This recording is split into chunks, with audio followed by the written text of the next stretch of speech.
second, and it sounds like we're live. Cue! Hello, I'm Deepa Nakarni, and you are watching my Thursday Live, where today we're going to talk about what does it take to make a great coach. And I want to give a huge shout out to David because this was a question that you asked. I had a thread here in the Messaging That Makes Money group asking you, what do you want me to create more trainings on? And you spoke, so here I am teaching you everything that I have learned in running a coaching business that is an extension of my spiritual practice. So we're going to get into it. Let's do this.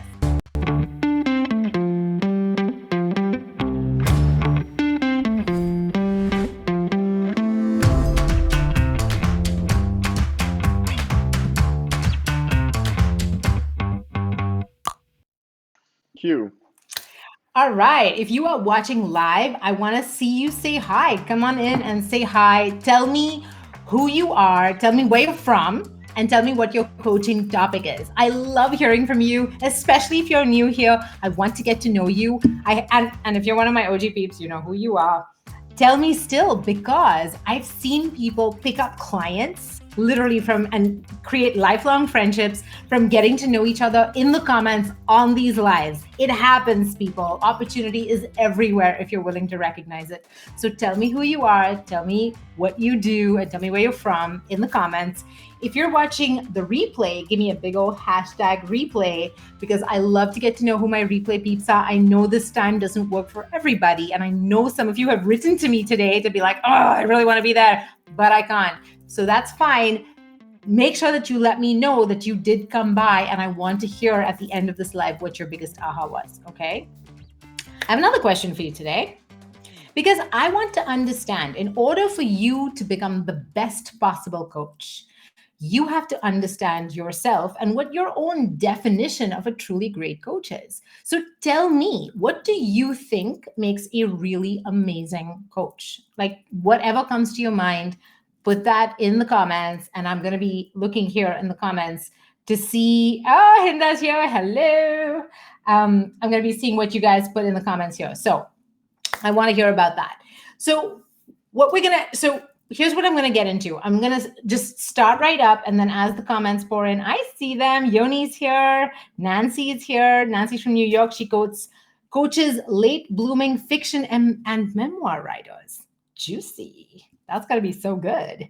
And Hindar is an absolute superstar. She's in our main Impact with Influence program, and she helps women get rid of chronic stress and back pain through a smart movement system. And she is a genius at it. I have seen what her clients say about her work.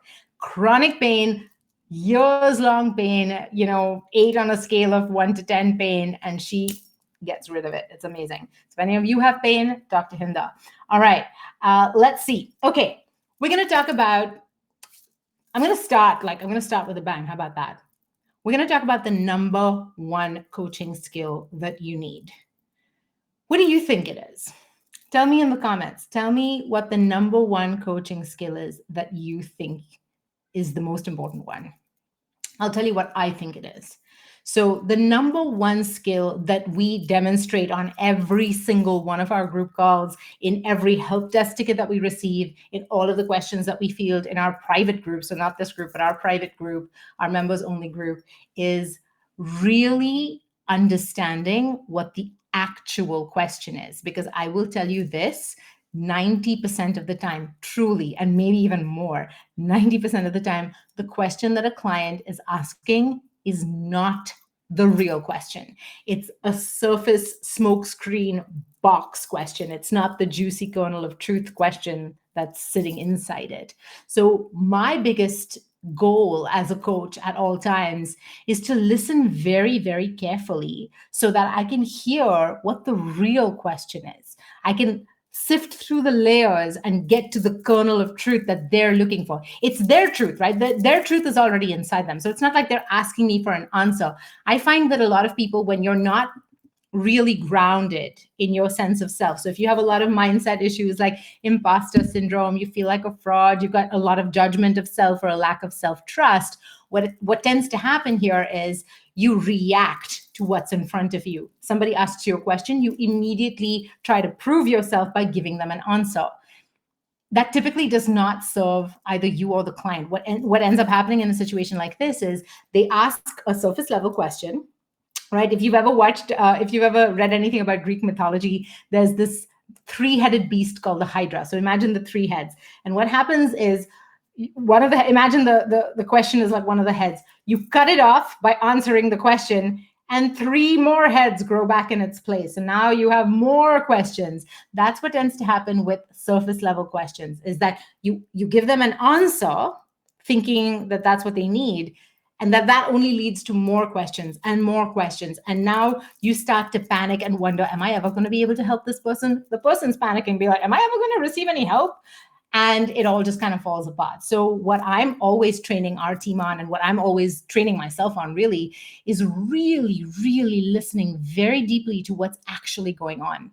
And another skill is also like when you ask a client a question, because, I'll bet you some of you have coaching certifications and whatnot, and you've been taught, ask really great open-ended questions.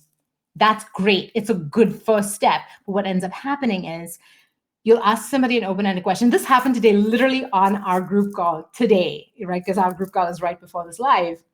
And I asked one of our clients, she had asked a question about like, well, how do I get over this reticence that I have of, I feel very overwhelmed. I don't really know how to put myself, I don't like the marketing. And I was like, all right, well, what do you want to be doing? She's like, I just want to be coaching. I get really overwhelmed really easily, and then I procrastinate and I feel lazy and I don't like it. And I was like, all right, so let's dig into that, right? So I'm like feeling for the real question. I haven't heard it yet. So what is it that you don't like? Oh, I don't like marketing. Marketing is gross. I was like, what is gross about marketing? Okay, well, it feels like salesy. Ugh, sales gross. And then you have to convince people. And there was another client who had asked a question about convincing. So it was beautifully aligned with what the group was going through. And then I said, okay, well, what feels icky about convincing? It's like, oh, it's just like, it's this push, like, I don't like it and blah. Be like, all right. She's like, I don't, like, I feel like in my marketing, I don't want to trigger people. And I was like, there it is. I was like, why don't you want to trigger people? Well, I don't want to cause pain. And I was like, are you sure that's why? And I could tell that she was kind of like wobbling. And I was like, maybe you don't want to trigger people because you're afraid that if you trigger them, they might trigger you back. And it was like, you could feel the like happening, right? And then that was that moment. And then I was like, well, what if, like let's get into this. Then she was like, yeah, but then I look at I have to build my whole program and there's all these pieces and that just feels really overwhelming. I was like, but that has nothing to do with marketing. Why are you overwhelmed by that? That is coaching. And why is marketing so separate from coaching in the first place? And so we peeled back all the layers, and what we realized was there were certain deep misconceptions and judgments around what some of these pieces meant and what was attached to them emotionally. There was a huge piece of imposter syndrome. There was all of these different things. And what we did was we created this beautiful container where she could feel into her own truth. And I was like, what if instead of judging a troll, like what if somebody comes and trolls you or, berates you or says something negative in the comments on one of your lives or on one of your posts? What if you could come back and say, I see you, I feel you, I know. And I asked her, I was like, what would you do if one of your clients came to you and said, I just, I don't want to trigger people? I'd say, well, you can talk to them without triggering them. And I was like, how would you prevent someone from being triggered? How is that your responsibility? How do you even control that? I'm not sure how to do that. How would you do that? Maybe there's an answer. I just don't know it. And then she realized, she was like, oh yeah. And I was like, no. She's like, what you do is you separate the behavior from the person. I was like, absolutely. So how would we take our own advice in this context? And then, so I'm helping her apply her own magic to her problem. That's what I think a really great coach does. So I don't know what you think. Like, how many of you agree with me? What do you think about that? I love watching people. Like, my job as a coach, and what I think my job as a coach is to connect people with their truth.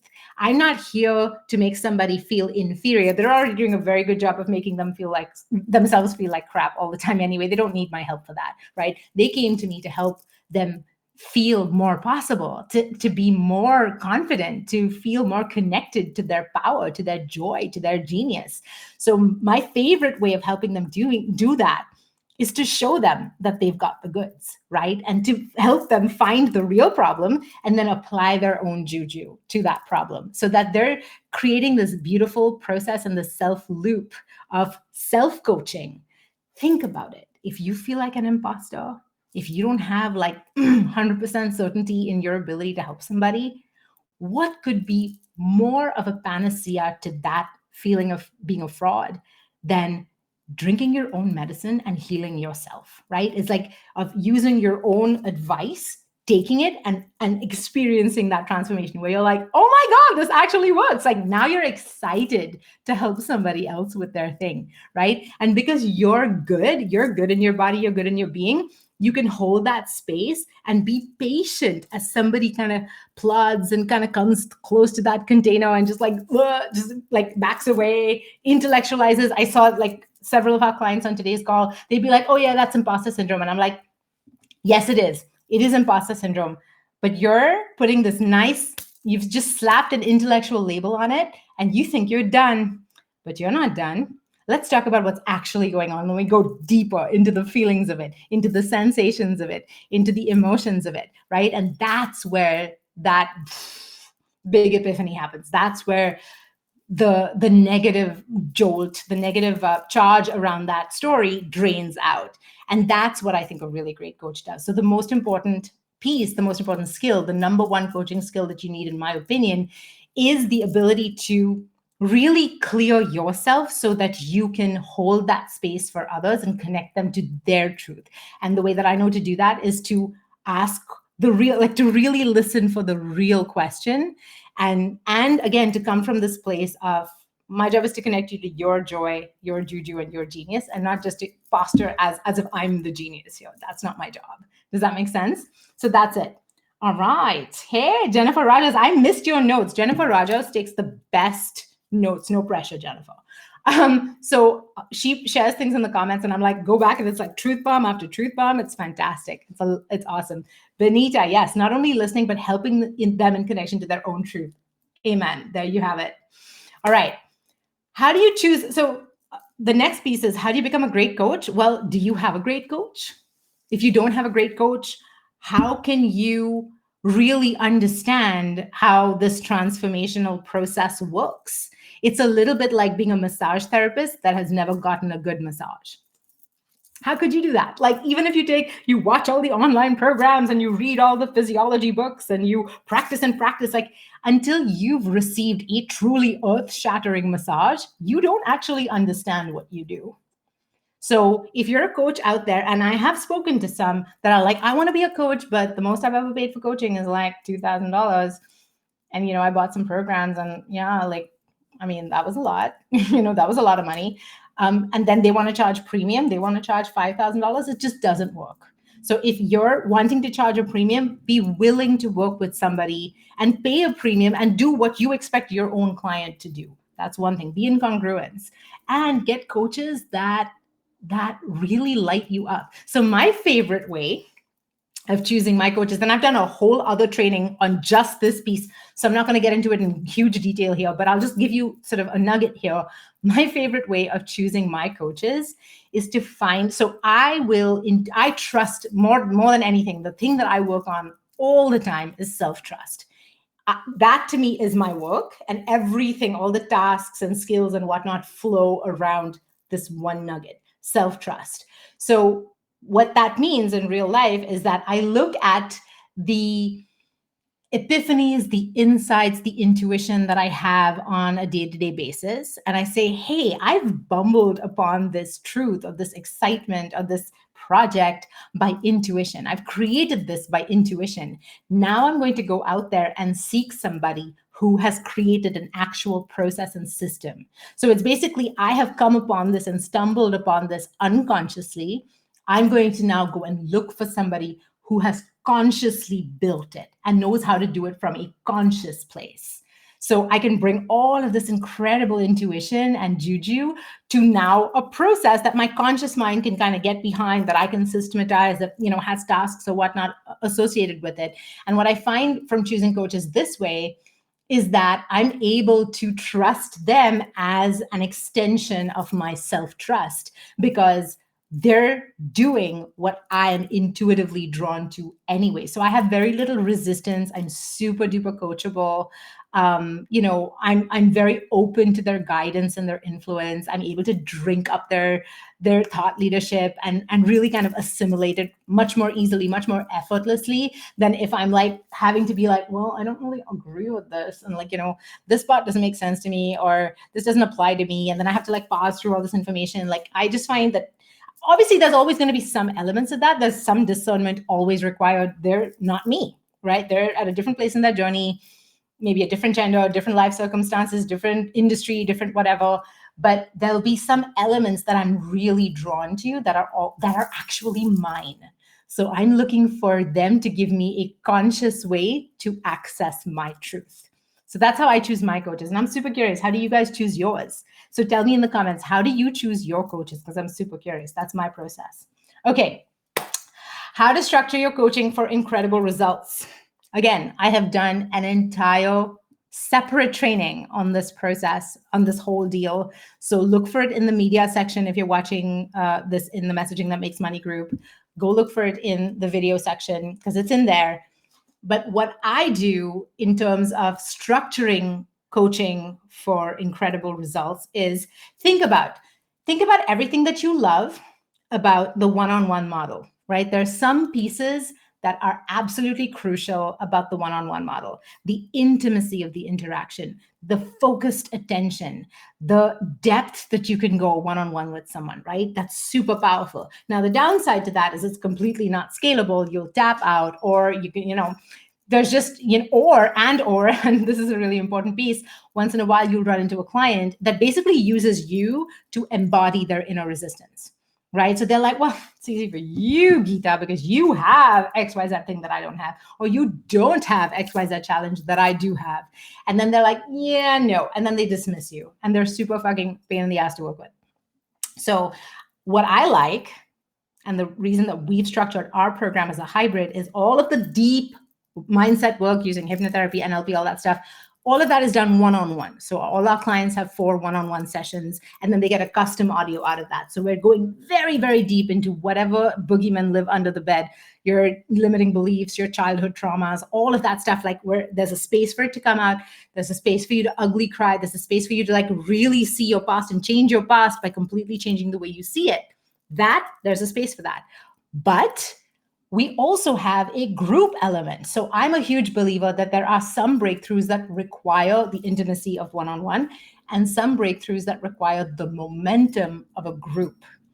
That same resistant client who's like, easy for you, Geeta, that same client, you put them in a group where there is a large diversity of other people who are their peers in some ways, but also very different from them in other ways, right? There's a diversity of genders, of ethnicities, of circumstances, of industries and whatnot. And so now when everybody is having the same breakthrough, but in all these different flavors and nuances, that same doubtful client is now able to see pieces of their experience mirrored in small ways in the other people. And sometimes, and by watching somebody who's also resistant and watching us coach that other client through their resistance, they can kind of, because the resistance is now externalized, it's not their resistance, it's someone else's resistance. They're able to watch that process and be like, oh, I get it. Now, yes, I see how to move through this or past it. And group has been so incredibly powerful for us. I learned something every single group call from our group. Technically, I'm supposed to be teaching it, but I learned something from every group call. It's so, so powerful. So there's that. So I'm a huge believer in having a hybrid. Why choose if you don't have to, right? I'm a big both and thinker. So my suggestion, if you want to have truly life-changing, powerful results, is to create a container. The way that we know to do it is to create a hybrid. There's a group element, there's one-on-one elements, there's huge, deep customization, but at the same time, there's also systematization. You're having the best of all the worlds. So everybody has a consistently awesome, customized experience because certain parts are, in fact, systematized and automated. Does that make sense? So that frees up your time. So the way that I like to explain it is, Imagine if there are certain questions that you're going to ask all your clients. There's a certain process you're going to have to take every single person through. It just is. It's the nature of the work that you do. And if you don't see this already, then you're not looking deeply enough. I will guarantee you that, right? There are certain things you're going to do with all your clients. Those things, imagine if you could automate them. You record them as videos or audios or templates or whatever the deal is, right? Now, there's a 20%, that's the 80%. The 20% is pure magic. It is the meeting of the minds. It is the chemistry between their consciousness and yours. It requires that container and real time, real attention for the magic to happen, for the alchemy to work, right? Now, because you've systematized 80% of the process where they can do it themselves and you start with them where they think they're done, where normally you would be done, that's where you start. Now you have 100% of your energy for that 20% that's just magic. That's how you create faster transformation. That's how you are able to push people through. You're able to birth them into themselves much, much more effectively because you're giving them that level of your attention, all of your energy for just the pieces that really can't be automated. They can't be systematized. Does that make sense? So that's another way that you're going to structure your coaching for incredible results. That's what we teach our clients to do. That's what we do. That's what I recommend you do. Okay. Another thing that you're going to need is a tool to clear your emotions so that you can hold space better. No, you're a tool. You're a tool. I'm sorry. Every time I say tool, Pat has to say you're a tool. No. Every time. No, you're a tool. That's not how it started. I'm sorry. Yeah, I had to say. I You're saw not this sorry. morning. Don't lie. You are totally very pleased with yourself. I can hear it. And this is why I love you. So anyway, what was I saying? A tool to clear your emotions.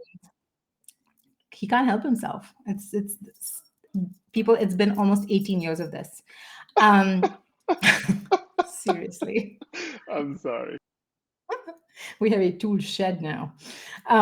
Anyway, one of the things that's so important is for you to clear your own emotions to be able to hold space. Like we were talking about the client from our group coaching call. If you're afraid to speak truth because you might trigger people, the real reason you're afraid to trigger people is because you're worried that if they're triggered, you're going to be triggered back and then you're going to lose your stuff, right? That's usually what happens. But if you're able to clear yourself, if you're able to, you have a good process to manage whatever emotion comes up. All emotions are allowed. You're allowed to be mad. You're allowed to be sad. You're allowed to grieve. You're allowed to be jealous. You're allowed to be anything that you need to be. If you have a good way to harness the power of all your emotions, not just the positive ones, then you can truly be with yourself in a peaceful way. Who doesn't want to be around somebody who's truly comfortable in their own skin, right? Those are the most beautiful people inside and out, is people who love themselves enough to then have the space to see you for who you are, your highest self, maybe behind some of the behaviors that you present with. And then that it allows you to come out, right? Allows you that highest self of yours to come out. So in order to do that, my favorite tool, other than Pat, is the Clarificator. Which, if all my OG people, how many of you, Pat totally cracks himself up by it every damn day. It's what makes him really fun to be around. The Clarificator, impactwithinfluence.com/Clarificator. It is a 5-step process that I designed for myself first. I was using it for 2 years in my journal without realizing it was an actual process. And then I suddenly realized that this particular sequence of questions always led me to breakthrough. So if you're stuck, if you feel like you've been dealing with some frustration where you're like, God damn it, I've been trying so hard and just can't get there no matter what I try, go use the Clarificator. It's going to take you approximately 45 minutes to an hour to watch the video. That is not the same as doing it, please note. Watch the video, take notes, and then spend an hour actually doing the process. That's when you're going to get the best results. We have had multiple people in this group change their lives before they even worked with us just from using this free tool. So I highly recommend that you use it, and it's going to help you clear yourself. It's not a one and done tool either. This tool gets sharper the more you use it. Okay. So I use it at least three, often, sometimes I use it every day during the week. Sometimes I use it multiple times a day. We build it into our coaching practice. The more you use it, the more you're going to be able to learn how it works. And you're going to be able to bring pieces of the Clarificator into your actual coaching. So it's not just a self coaching tool, it will become a tool that you're able to effectively use with your clients. We have given our clients permission to use this tool. Like, you can actually put the Clarificator in your own programs, or you can go out there and teach it, as long as you give me full credit. As long as you credit me with it and say, I learned it from her, from Impact with Influence, from Geeta Nakarni, I actually give you permission to use it. I want more people to be able to get in touch with their true emotions, to be able to move through their blocks, because it will absolutely help us all if more of us can get on board this. Okay. So absolutely do that. We're not calling it the Flintstone video anymore. I know. I should bring back that top. I love that top.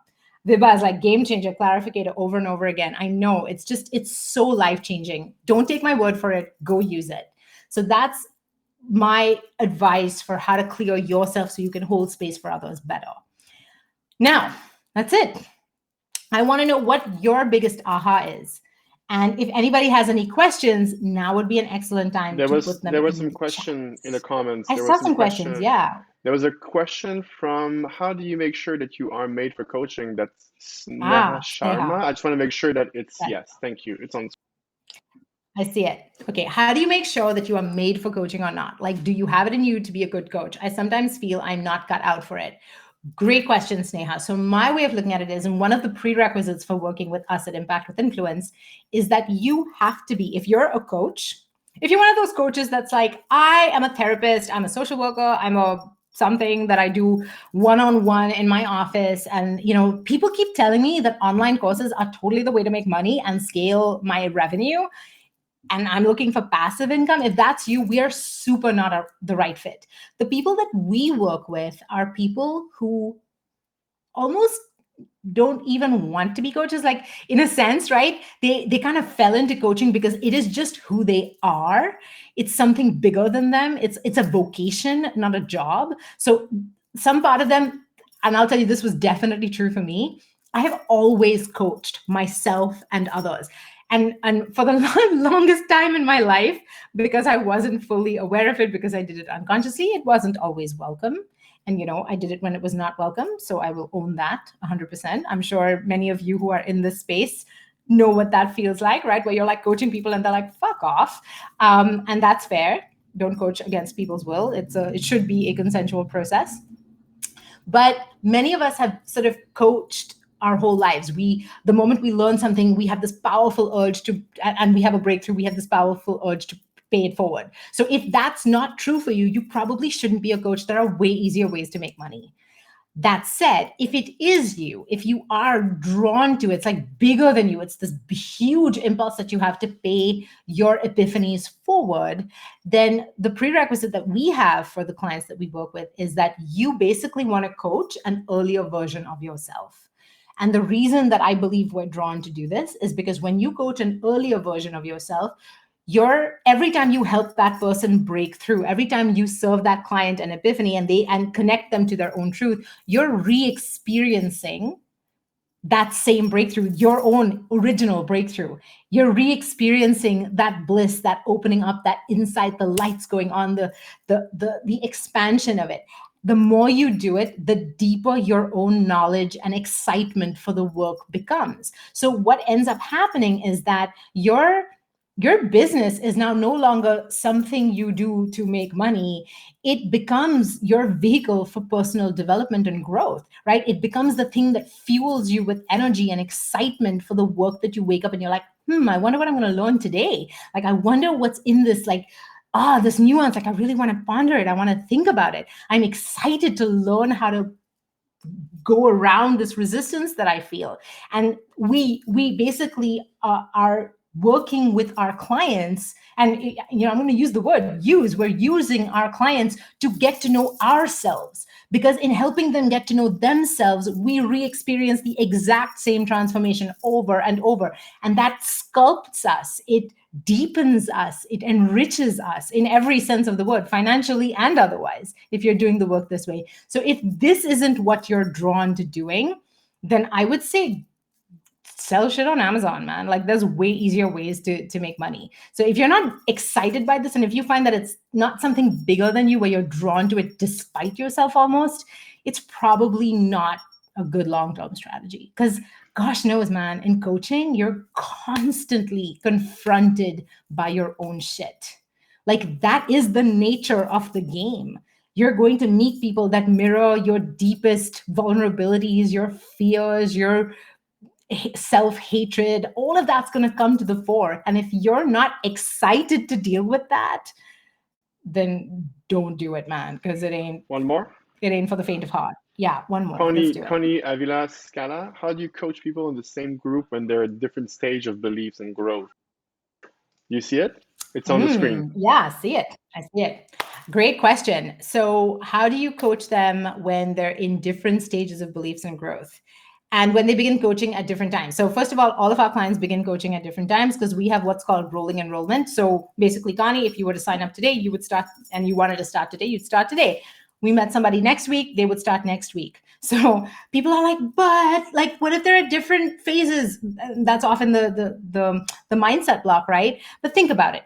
Even if you had a cohort where every single person started on the same day at the same time, by week 2, do you think everybody would be at the exact same place? Would some people have fallen behind? Would some people have not even opened it? Would some people have been like, oh my God, like life happened this week and it was crazy and my pipes burst and blah, blah, blah. Like you can't control that. Right. And as you go week by week, now it becomes even harder for that person because they're the only one or the only two that have been left behind. The whole group has moved forward. Who gets to set that pace? Right. So the way I look at it is we embrace that and we say, okay, we know that different people are going to go at different velocities. And our system is robust enough to handle that at all times. So we build our program and we teach our clients to build their programs such that you can have asynchronous starts, no big deal. And in fact, people they learn better by the people who are earlier in the process will see how the work that they're doing here becomes richer and more, applicable in a more creative context later on. So like people who are in week 1 doing the pain and bliss homework will notice how people who are now doing the messaging homework, they see how this homework that they're doing here is applicable to that task and that skill set. And so then they can learn so much faster because they're seeing how the implementation is going to happen. And vice versa, people who are ahead will learn from how somebody else is digging into those earlier foundational elements, and they'll be able to pull that forward and be like, oh, I missed that nuance. Now I see how to make this work with where I'm at the program here. So there's that. How do you coach people who are in the same group where they're at different stages of beliefs and growth? Well, that has everything to do with the continuum, right? If you have the continuum, part of your job as a coach and part of what we help our clients do, and we literally do this in the very first week because it's so foundational, is you have to understand, I think of this is the sweet spot. This is the continuum. This is hell and this is bliss. This is nirvana, right? This is where everything's figured out. We've evolved. There's no pain. Everybody's happy. You're probably somewhere over here. Your clients are somewhere over here, right? Now, go too far back on the continuum and they're going to be super married and attached to their pain. They're like, no, it's not possible. I don't want to hear it. Don't talk to me about it, right? Those people, they're not going to buy. People have to be so fed up. They have to have gone through a bunch of stuff to be at a place where they're like, you know what? I'm done. I'm ready for a new reality. This is the sweet spot. This is where they're going to say, I need this. I'm in. Yes, I'm willing to make the investment, right? In order to be in the sweet spot, they also have to have a view. They have to be close enough to the sweet spot to have a view at what nirvana might look like for them. Because if pain creates urgency to act, it's possibility that creates permission to invest, right? So part of your job and part of what we help our clients do is really get crystal clear on where on their own continuum did they raise their hand and become their own ideal client. When did you become willing to invest to get out of your pain? If you don't understand those nuances about your own consciousness, it's going to be much harder for you to understand where this lies with your ideal client. But the more you understand yourself, the more you can speak to the depths of your ideal client's soul in a way where they're like, oh God, finally. It's like someone handed them a manual for how to be their own being. That's who you want to be. You want to be the person that's like, here's the manual to being you. Like, let's talk about your truth. That's my answer to that. I hope that makes sense.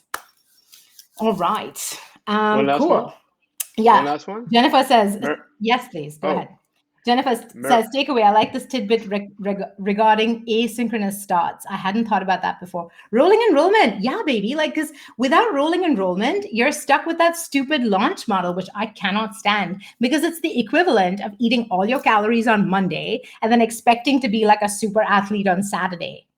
You're just going to be hangry. And believe me, your clients' problems are not going to get any smaller just because you ate a whole bunch of times ago. You know what I mean? I'm like, no, I want to eat when I'm hungry, which is every day. So that's, cash flow. That's what I'm all about. So, there was a question okay. from Mariella. How do you make sure you're? Oh no, that's this Yes. one. I'm sorry. Here. What if your vision is so big it's on screen? It feels That it light years feels away like from where you years. are, even if you. Oh, great question, Mariella. As usual, massive synchronicity here. I have a vision that is absolutely humongous. I mean, it is light years away. But here's what I believe about things being light years away. That's a perceptual glitch. It's only light years away if you're the singular person doing it. If you're the only person that's using your limited time, energy, money, skills, resources to bring it to life, then yes, it really, truly is light years away.